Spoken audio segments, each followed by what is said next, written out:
vamos a hacer un repaso, ¿no?, a tu vida de alpinista, donde los haya, pero ahora me gustaría hablar contigo sobre un fenómeno que, aunque se produjo ya hace 51 años, el 13 de octubre de 1972, en la cordillera de los Andes, ¿verdad?, está, sin embargo, de rabiosa actualidad, a raíz de la película de Bayona, La Sociedad de la Nieve.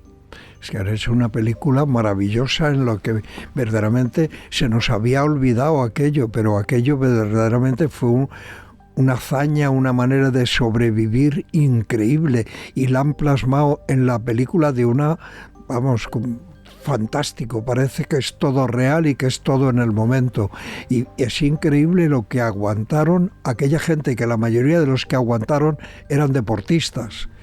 Y eso quiere decir algo también, ¿no? No que lo dice todo, pero quiere decir algo.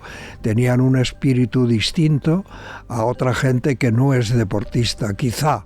Aunque hay gente que no es deportista con unas actitudes formidables, no tiene nada que ver, pero dio esa casualidad.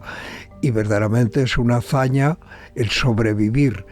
Los problemas en un avión, que estaban muertos de frío, que no tenían equipo, que lo buscaban lo que fuese para abrigarte, que les cayeron avalanchas en tanto tiempo, y además que por esa desesperación de que consiguieron la radio, veían que no iba a ir nadie nunca a buscarlos.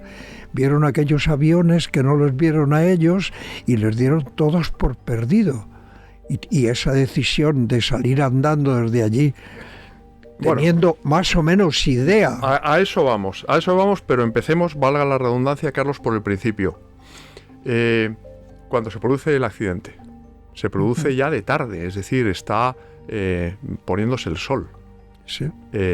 Claro, primero el shock traumático de verse vivo y ver a algunos de tus compañeros de avión muertos a tu lado, ¿no? Y malheridos. Esa digamos, que no sabes dónde estás, no sabes lo que ha sucedido, tienen que pasar un rato y tienes que pasar esa primera noche con un frío polar hasta 30 grados bajo cero, a 3.500 metros de altitud, en un lugar desconocido, desorientado absolutamente. Eso ya de entrada tiene que ser terrible, ¿no?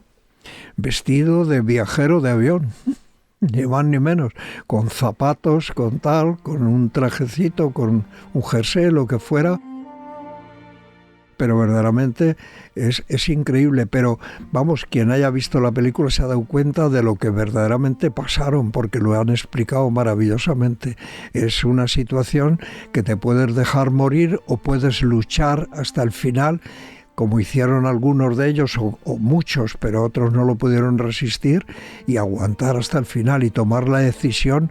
No va a venir nadie a buscarnos, es imposible, ya no va a venir nadie a buscarnos. Ahora tenemos que intentar nosotros llegar a un sitio donde puedan hacer algo por el resto de los compañeros, suponiendo que lleguemos. Fíjate, en esas circunstancias, Carlos, tú lo sabes mejor que nadie, se pone a prueba el instinto de conservación humana, ¿no?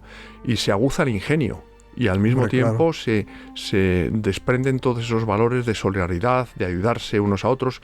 Creo que hicieron un pacto no escrito de no quejarse, porque pensando que el compañero estaba peor que tú, tenía los mismos problemas o más que tú, y luego aguzaron el ingenio porque fabricaron con los cojines de los asientos del avión sacos de dormir. Hicieron de todo. Todo para sobrevivir. Tenían ganas de vivir, que eso es importantísimo, muchas ganas. Incluso entre los compañeros dijeron: yo si muero prefiero que comáis mi cuerpo para seguir alimentándoos. Increíble, esa gente es algo especial, no cabe duda. Yo no sé si viven todavía varios de ellos, sí. Creo que sí. Viven varios, sí. Increíble. Siguen contando su experiencia, porque claro, es una experiencia tremendamente enriquecedora. Fíjate, permíteme que te lea una frase de uno de los supervivientes, precisamente, que la pronunció como quien dice anteayer, ¿no? Dice, y quiero que me la comentes, Carlos: en la montaña éramos hombres que vivíamos como animales. En la vida normal somos animales que vivimos como hombres. Muy bueno. Su caso es muy especial. Tiene algo que ver con el alpinismo, pero no, es un caso que sale de todo, no tiene nada que ver con nada. El alpinismo es una cosa parecida a eso, pero ni parecida. Vas preparado para lo que vas a vivir, en el lugar donde vas a estar, con tus materiales. Pueden ocurrir cosas, como a mí me ha ocurrido este año, pero no tiene que ver. Lo de esto es una cosa, no tiene nada que ver con la montaña. Son unos deportistas de ciudad, digamos, y sin embargo se enfrentan de una manera y toman unas decisiones verdaderamente duras, terribles. Yo creo que es una de las cosas de supervivencia más importantes que han ocurrido en el mundo que conocemos, vamos. Ellos aprovecharon el fuselaje del avión, la parte delantera, porque la parte trasera, como sabes, se desprendió. Murieron algunos, para estar ahí, ¿no?, cobijados del frío y de la nieve. Pero hubo un día, Carlos, en el que se produce una luz. Y quedan sepultados durante 3 días totalmente. Y 3 noches consecutivas, rodeados de 8 muertos en un espacio de 2 metros cuadrados, y se dan cuenta, porque encienden un mechero, que se apaga y les falta oxígeno. Sí. Y de nuevo aguzan el ingenio, cogen un tubo y llegan al exterior para que llegue el aire, ¿no? ¿Qué te parece eso? Me parece increíble. Es como a los que alguna vez hemos dormido en un iglú, que no hay que cerrarle del todo, hay que dejar algún agujero para que entre oxígeno. Pero en su caso, vamos, es increíble.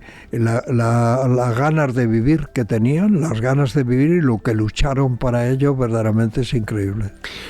¿Tú crees que esas ganas de vivir que dices que tenían, que emanan necesariamente del instinto de conservación, se sumaba algo más, algunas creencias? Ellos eran creyentes, creían en Dios, y eso porque ellos rezaban.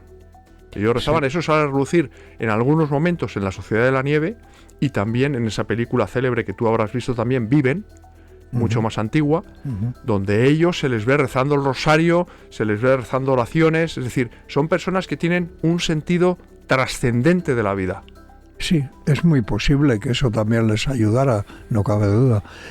Creer en algo que te puede echar una mano siempre es importante, sea lo que sea la religión o sea lo que sea, pero la religión pudo ayudarles un poco, ¿por qué no? Yo eso no lo sé, pero sobre todo su manera de ser, su manera de enfrentarse a la vida era por cómo eran los que sobrevivieron, porque por eso sobrevivieron. Hay otros que ya tenían, desde el momento en que cayó el avión, tenían unas heridas que no podrían arreglarlas, pero había gente que fue muriendo solamente pues por las circunstancias en las que vivían, y otros que eran capaces de resistir todas esas circunstancias y ocurrírsele lo del aire, lo de la comida, lo de todo, absolutamente todo. La manera de protegerse, ir a buscar a ver si encontraban la radio, no la encuentran por primera vez, luego la encuentran. Fue una lucha, y la del final, de decir aquí no va a venir nadie por nosotros, no tenemos más remedio que salir nosotros a buscar a alguien. Y eso del final es alucinante, Carlos. Es decir, explícame tú, como alpinista, que has coronado 12 8000, ¿cómo es posible que 2 personas sin equipamiento estén durmiendo a la intemperie durante 10 días y pasen por cumbres de 4.500 metros y lleguen, no tengan prácticamente víveres? Pasaban por collados, pero es igual, estaban en la alta montaña y tenían que bajar al valle, y eso es muy complicado, y tenían mucho terreno de alta montaña, y vivían, pues en los pies tenían, pues yo sé, lo mejor que pudieron ponerse, pero podían haber llegado con unas congeladas, bueno, podían no haber llegado, eso es lo más fácil. Tampoco llevaban comida, no tenían de dónde llevar comida, poca cosa llevaban. Y sobrevivieron. Increíble, absolutamente increíble. ¿No tiene una explicación desde el punto de vista técnico tuyo, como conocedor de la montaña? No tiene una explicación. Porque realmente eran personas que no tenían una preparación para la montaña, bueno, que carecían de medios. Más o menos deportistas, la mayoría de los que jugadores de rugby, de un equipo uruguayo de rugby. Sí. Eran jóvenes, también era un factor a su favor. Tenían entre 19 y 25 años, ¿no? Pero bueno, aún así, Carlos, sin tener equipo, sin tener experiencia ninguna, cero, en la montaña, ¿cómo es posible Bueno, la experiencia... Ojo, y llevaban 62 días ya en la nieve. Cogiendo experiencia de lo que era la montaña. Eso les valió también. Sabían también que cuanto antes bajaran, mejor se iban a encontrar. Pero el equipo que tenían era pues para como mínimo haberse quedado sin pies, sin dedos, sin cualquier cosa. Y no haber acabado, no haber llegado a ningún sitio poblado. Fue milagroso verdaderamente. Fue milagroso. Pero milagroso, pero fue por gente que estaba decidida a seguir viviendo. Y no te podías haber quedado allí arrugadito, tranquilamente, a esperar a morirte porque veías que no había otra cosa. Y ellos no quisieron eso. Lucharon continuamente por la vida. Y eso es muy importante. Es muy importante, y además al hilo de la frase que yo te leía, es decir, ¿cómo analizas tú esa frase? ¿Crees que la montaña a ti te ha dado muchas cosas? Sí, la montaña, bueno, como alpinista te da muchos conocimientos de sobrevivir, de vivir en sitios complicados y tal, pero ellos no los tenían, ellos los adquirieron en esos días que estaban allí y en sus ganas, insisto, en sus ganas de vivir, en no dejarse, en pensar en su familia, en pensar en todo, en pensar en que tenían que hacer lo imposible por salir de allí y lo consiguieron. Siempre se pueden conseguir cosas que parecen irrealizables, pero siempre se pueden conseguir. Bueno, tú eres un ejemplo en ese sentido. Tú has conseguido... Con como ese ejemplo yo creo que no existe ninguno, es tremendo. Y además yo felicito a los que han hecho la película porque verdaderamente vives ese momento, lo vives con toda intensidad. Y es así realmente, ¿no? Te lo puedes imaginar fácilmente, ¿no? Sí, bueno, en la avalancha, ver allí tapado, dice, bueno, ¿y qué más nos puede pasar ya? ¿Qué quieren que nos...? No sé, esto es terrible, ¿no? Pero puede ocurrir y ocurrió. ¿Y cómo pudieron vivir 72 días sin tener...? Es decir, tendrían que haberse congelado, ¿no? Sí. A esa temperatura. Hombre, fue muriendo gente, como es lógico, pero quedaron 16. Claro, los 16 pues quizá más fuertes y con más ganas de vivir. Tengo entendido que ellos en algunos momentos, se masajeaban los pies unos a otros, se daban incluso tortazos para que fluyera la sangre, para que entrara en calor, ¿no? Es decir, es algo increíble cómo se puede hacer un máster en la montaña, ¿verdad? Y sobre todo un máster en valores, en el valor de la solidaridad, ¿verdad? En el afán de superación, no darse por rendido nunca, seguir adelante, pese a no tener esperanzas. Eran un equipo, al fin y al cabo, y se ayudaban unos Una sociedad, a otros. ¿no? Claro. Una sociedad de la nieve, ¿no? Sí, así es. Era un equipo fantástico y se portaron entre ellos maravillosamente. Esa es lo que nos hace ver la película y lo que debió de ser, porque si no es imposible el salir de allí. Ha sido una cosa milagrosa.